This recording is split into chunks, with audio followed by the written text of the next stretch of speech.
Did you know the average person has 70,000 thoughts a day? And many of those thoughts trigger a corresponding emotion. 70,000 thoughts a day. Yet most of us just let thoughts wander into our brains, unfiltered, unexamined.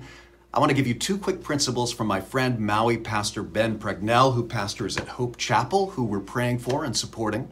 Number one, don't believe everything you think.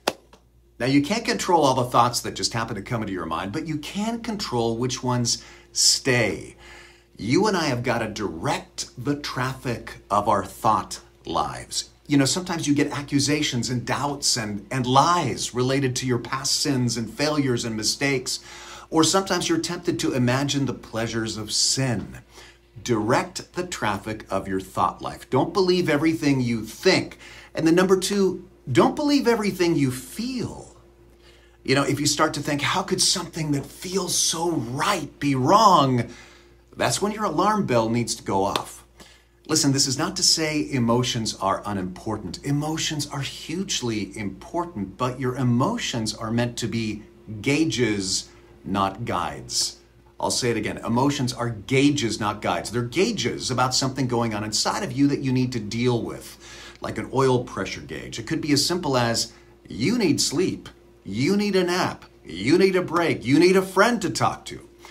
But emotions aren't imperatives. They're indicatives. Emotions aren't imperatives. In other words, they're not your boss. They're indicatives. They're reports. They're gauges.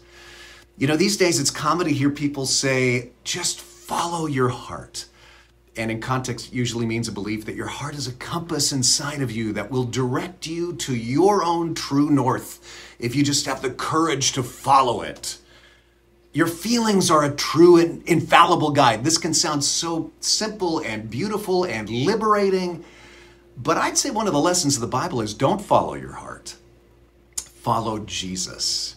Don't believe everything you think, don't believe everything you feel, but do believe Jesus. He's your master, not whatever happens to pop into your brain or into your heart.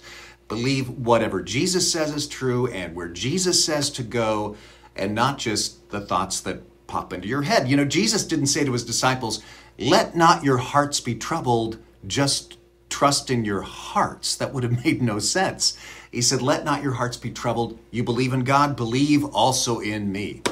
And by the way, this is one of the reasons that in the armor of God passage in Ephesians that we've been going through, there's so much that relates to your thoughts. There's the belt of truth. There's the shield of faith. And this weekend, we're going to be talking about the sword of the Spirit, which is the word of God. And earlier in Ephesians 4:23, Paul says, be made new in the attitude of your minds. I also think of Romans 12:2. Don't conform to the pattern of this world, but be transformed by the renewing of your mind. Or Philippians 4:8. Finally, brothers and sisters, whatever is true, noble, right, pure, lovely, admirable, excellent, praiseworthy, think about such things. You know, you can change your whole life by changing your thoughts. Hey, this weekend, happy hot dogs are back. There's a good thought for you. There's something beautiful. And we're going to have a very special worship moment in our services this weekend, which I'm going to be telling you about tomorrow. God bless you. Have a good one.